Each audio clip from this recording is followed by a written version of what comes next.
Un saludo, amigas y amigos amantes del arte y para quienes no lo son también, que siempre hay tiempo para aprender a disfrutar de una buena obra. Mi nombre es Hamlet Fernández y como siempre les digo, soy un crítico de arte al que le gusta detenerse en las disímiles maneras que tiene una obra de ser interpretada y comprendida. En esta ocasión les quiero hablar de la gran artista cubana Antonia Eiriz, una de las grandísimas, de las más grandes artistas cubanas de todos los tiempos. Yo he escrito mucho sobre Antonia, tengo un largo ensayo titulado Antonia Eiriz y las circunstancias, que ha sido publicado en varias ocasiones. La última de ellas en el blog El Señor Corchea, un proyecto del Rosa Castro. Así que quien no conozca el texto, quien no lo haya leído todavía y esté interesado en profundizar en la obra de Antonia, pues les invito a que vayan al blog El Señor Corchea y procuren el texto allí. Y por supuesto, también le dedico un capítulo en mi libro La Cera del Sol, como no podía ser de otra manera, porque Antonia también es otra de las grandes víctimas de los años 60, de la política cultural y de la burocracia política cultural de los 60. En este video quiero detenerme en tres obras en concreto. Son tres obras que están estrechamente relacionadas, aunque no tenemos evidencia histórica de que Antonia las haya pensado como una serie. No tenemos evidencias para decir eso, pero sí son tres obras que están muy relacionadas porque reflexionan de manera muy aguda y muy profunda sobre un mismo tema o sobre un mismo fenómeno social y político. Y una de estas obras fue la responsable del único enfrentamiento explícito, por lo menos el único del que tenemos noticia verificada, el único enfrentamiento explícito que se produjo entre Antonia y un burócrata de la cultura, es decir, un político, un cuadro político que ostentaba un alto cargo cultural a finales de los 60 y esta obra fue censurada y eso desencadenó una serie de hechos que son muy lamentables y trágicos para la cultura cubana y en el resto del vídeo les voy a estar dando toda la información verificada además sobre este hecho. Así que mis amigos, sin más, les animo a ver el resto del vídeo. Como siempre les digo, ayúdenme a compartir el comentario para que llegue a más personas y les invito a dejar todos sus criterios, sus interpretaciones en los comentarios para entre todos poder ampliar y desarrollar aún más la comprensión sobre estas tres obras de la gran artista cubana Antonia Eiriz. Comencemos con El vaso de agua, una obra de 1963. Mi tesis inicial es que el tema de la obra parece ser la dimensión traumática, terrible, invasora de la voz humana cuando ésta es amplificada sobre multitudes, sobre todo cuando se trata del discurso político, de la retórica ideológica que se apodera de la psiquis de las personas, inoculándose en las conciencias como un germen que reproduce su autoridad por todo el tejido social. Pudiéramos pensar que esta obra es un retrato paródico y grotesco de algún personaje de la época. Recuerden, comienzos de los 60, había para escoger. Pero quedarnos en este nivel interpretativo sería muy anecdótico, muy circunstancial, muy limitado. Para mí, la figura que llena el centro de la composición, ese personaje, la bestia ubicada enfrente de los micrófonos, es algo así como una representación de la dimensión invasora de la voz. Por eso Antonia recurre a esa imagen de ser hipertrofiado, desproporcionado, una bestia amorfa, de ojos y boca apenas contorneados, que se hincha de volumen dada la superposición de trazos rojos, amarillos, grises, blancos, negros, pura virulencia sedienta y no precisamente de agua. Si mi interpretación está en el camino correcto, entonces habría que reconocer que se trata de una genialidad de Antonia. Ella intentó hacer lo que es extremadamente difícil para la pintura, representar la voz. Eso es la materia fónica, o en este caso específico, imaginar con los recursos del lenguaje visual el efecto de amplificación y por ende de gigantismo social con su consecuente deformidad que puede alcanzar una voz particular cuando es cantada por micrófonos y proyectada sobre las multitudes anónimas de receptores. Cuando miro esta obra, lo primero que experimento es algo así como un gran volumen de violencia comprimida, no solo por el predominio del color rojo que totaliza el fondo de la composición en tonalidades de ocres, que se difuminan en negro hacia el centro superior del cuadro, dando una sensación de opresión, de infierno en ebullición. Quizás la violencia emana con mucha más contundencia de la desproporción existente entre la bestia, los micrófonos y el vaso de agua. Tanto el conjunto de micrófonos como el vaso son minúsculos, casi insignificantes, pues la grotesca materia fónica, lo que yo llamo la bestia, que monopoliza el espacio pictórico, también debe monopolizar el sentido. Entonces, ¿por qué Antonia tituló esta pintura El vaso de agua? Pues pura ironía, mis amigos, al parecer quería despistar a los sensores o hacerles el trabajo mucho más difícil a los receptores. Existe una continuidad evidente entre el vaso de agua y dos obras posteriores como Naturaleza muerta y Una tribuna para la paz democrática, que son de 1967 y 1968 respectivamente. En Naturaleza muerta, reparen en la ironía del título, el nexo formal y conceptual con el vaso de agua es bastante claro.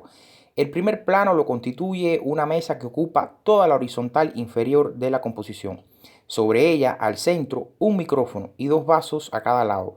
Desplazado hacia el lateral izquierdo, pero cubriendo todo el espacio vertical de esa zona del cuadro, se encuentra el conferenciante, o uno de ellos, pues los cuatro vasos hacen pensar al menos en otros tres participantes.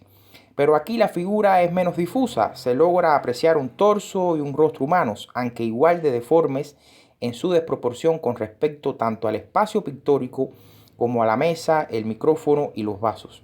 Lo más significativo del rostro me parece la boca exageradamente abierta, un gran agujero negro que deforma la expresión del rostro, un gran agujero negro del que podemos imaginar que está emanando la voz. Para Antonia, todo este escenario no era más que una naturaleza muerta, y asimismo lo estampó en el título. En este caso, sí que no se anduvo con rodeos ni intentó despistar a nadie. Para mí, esta obra también permite plantear la misma hipótesis interpretativa, que la forma hipertrofiada de la figura que ejerce el discurso ante micrófono responde al esfuerzo del artista por hacer de la materia fónica, la voz, un elemento plástico, un elemento representable con los recursos de la visualidad. La voz corporizada, sobre todo en la dimensión invasora, intrusiva, violenta y traumática antes aludida. Ahora bien, existe otra sutileza que viene a complementar la idea antes desarrollada. En esta pieza, Antonia parece imitar el encuadre, el ángulo, el plano fijo de una cámara de televisión. Pero la pintura, por sus posibilidades como lenguaje, no puede hacer otra cosa que congelar el fluir de la imagen televisiva. Entonces, la pintura nos da una visión estática, petrificada, de esa figura que hace uso de la palabra en su pequeño espacio de poder, en el mismísimo momento en el que abre su gran boca y el rostro se les desfigura. Y aquí es donde aparece la parodia, la crítica ácida y corrosiva de Antonia. El instante congelado por la pintura es vaciado de la solemnidad que pudo haber tenido durante la transmisión televisiva y se nos vuelve una naturaleza muerta, es decir, algo inanimado, decorativo, que nos permite escrutarlo, pensarlo, ganar una visión crítica de los efectos de esas voces a las que se les otorga el poder de entrar en la interioridad de los hogares a través de una transmisión, amplificación tecnológica. Si hoy, por ejemplo, nos situamos enfrente al televisor y le hacemos una foto a una transmisión de la mesa redonda, veremos cómo se trata del mismo fenómeno. Nada ha cambiado. En esa imagen congelada, seguramente Randy Alonso y sus invitados nos parecerán eso, naturaleza muerta, un grotesco bodegón. En una tribuna para la paz democrática han sucedido cambios fundamentales en comparación con los dos casos ya comentados. Desaparece la corporización hipertrofiada de la voz y en su lugar, en primer plano, el podio con su hilera de micrófonos. Detrás, llenando el fondo de la composición, aparece la masa, el colectivo apretujado de cuerpos, una nata de color siluetada en figuras blancas y negras. Antonia agrega a la pintura una cuerda roja de la que penden peculiares banderitas con la siguiente información: PSV por una paz democrática. La versión original de la obra contaba además con una ranfla de madera por la que se accede al podio de una tribuna, colocada de frente al cuadro, y detrás de esta iban situadas varias hileras de sillas de las que se usaban en la época para acomodar a las personalidades políticas que presidían un acto público. De manera que la pieza fue ideada como una instalación pictórica o una pintura instalación. Cuando el museo compró la obra, Antonia le hizo un pequeño dibujo a la curadora Corina Matamoros en el que diseñó la manera en que debía ser montada. Esta obra es la responsable del único enfrentamiento explícito que se conoce entre Antonia y un cuadro político de la burocracia cultural. El hecho ocurrió en 1968, durante el Salón Homenaje a los 100 años de la lucha por la libertad. Antonia estaba participando en dicho salón precisamente con su tribuna. La pieza no fue en principio cuestionada por la dirección del Museo Nacional de Bellas Artes ni por ninguno de los especialistas que trabajaban en la organización y montaje del salón, sino nada más y nada menos que por José Antonio Portuondo, destacadísimo cuadro del Partido Socialista Popular, otro de los estalinistas, otro de los defensores del realismo, de la implantación en Cuba del realismo socialista, y en ese momento era el vicepresidente de la UNEAC. Portuondo le comunicó personalmente a Antonia Iris que aquella tribuna con el podio desierto era inaceptable políticamente.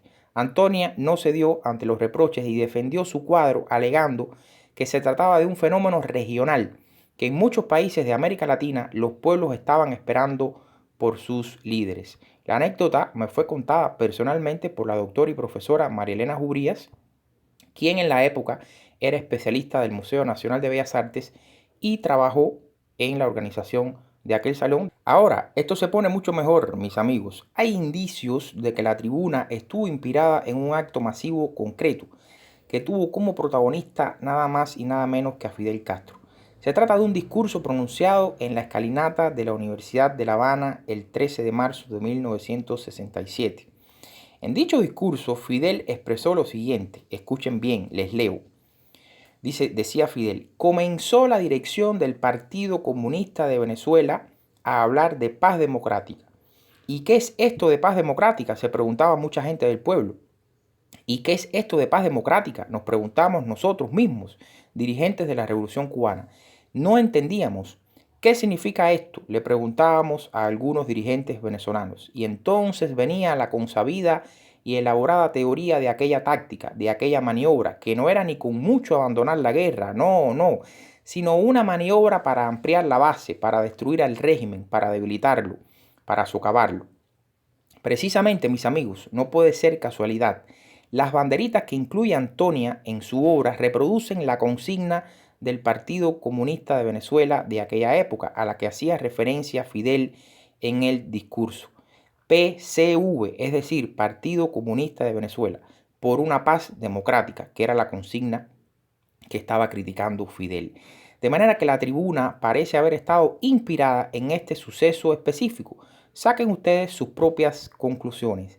¿Qué coraje había que tener, compañeros y compañeras? Antonia le puso la vara demasiado alta al estalinista de José Antonio Portuondo.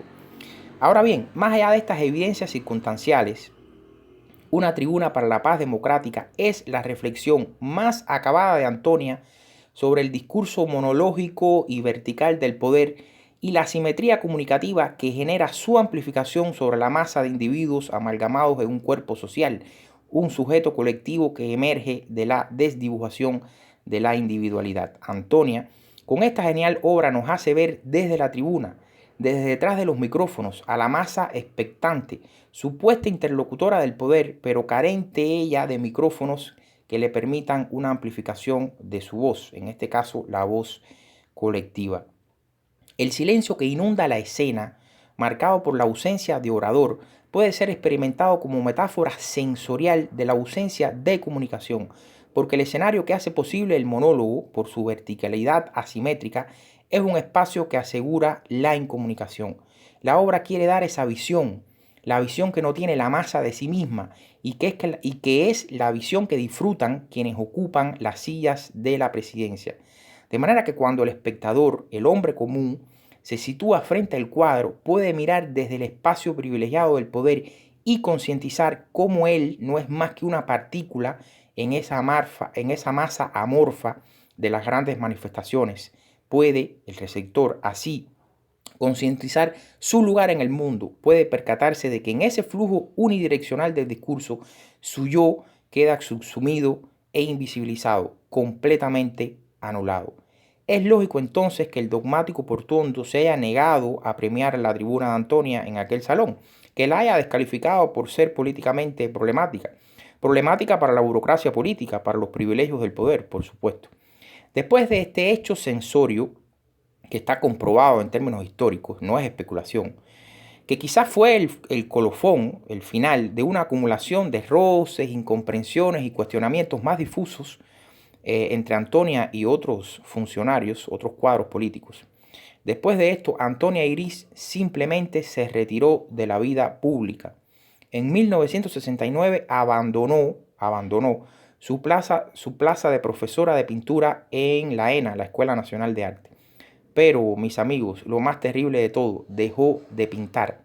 Esa renuncia suya a la creación es, sin duda, uno de los hechos más trágicos de la historia del arte cubano, porque Antonia es una de las más grandes artistas que ha dado Cuba y dejó de pintar, así de doloroso y trágico, dejó de pintar.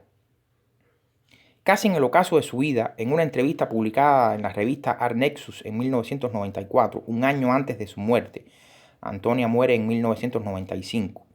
Antonia respondió de alguna manera a la pregunta largamente incontestada sobre los motivos por los que renunció a su carrera como artista a finales de la década del 70. Hasta ese momento, Antonia se había negado a hablar de eso. Pero en esta entrevista nos da una pista muy sutil, pero nos da una pista. Decía Antonia en aquella entrevista publicada en 1994, repito, un año antes de su muerte. Decía Antonia, les leo. Cuando me hicieron esos comentarios de que mi pintura era conflictiva, llegué a creerlo. Aquí tenemos la comprobación. Ella misma dice que le hicieron comentarios de que su pintura era conflictiva. Ya ustedes pueden imaginar. Continúa diciendo Antonia, la tribuna, por ejemplo, se iba a premiar y no se premió a raíz de las críticas. Aquí tenemos la segunda comprobación, que comprueba la anécdota que me hace a mí la profesora Marilena Jubrías. Continúa diciendo Antonia, y esto es lo más importante. Un día vi todos los cuadros juntos por primera vez en mucho tiempo. Me dije a mí misma, esta es una pintura que expresa el momento en que vivo. Si un pintor puede expresar el momento en que vive, es genuino. Así que me absolví. Ahora, miren la coherencia ética de un artista y de una intelectual como Antonia Eiriz. En el año 1963, en una entrevista que fue publicada en la Gaceta de Cuba, Antonia Eiriz y otros artistas respondieron a varias preguntas. Y una de esas preguntas tenía que ver con la actitud del artista, ante la revolución o un proceso revolucionario. Y miren lo que Antonia respondió en el año 1963. Y miren la coherencia de eso que ella responde con lo que dijo al final de su vida en la entrevista que les acabo de leer. Antonia Eiriz en ese momento dijo lo siguiente. La actitud del verdadero artista debe consistir en ser sincero e inconforme consigo mismo y ser honesto y valiente con los demás. La conformidad solo engendra mediocres y arribistas. Debe ser siempre la de escoger la acera del sol. Pintar quiere decir siempre luchar.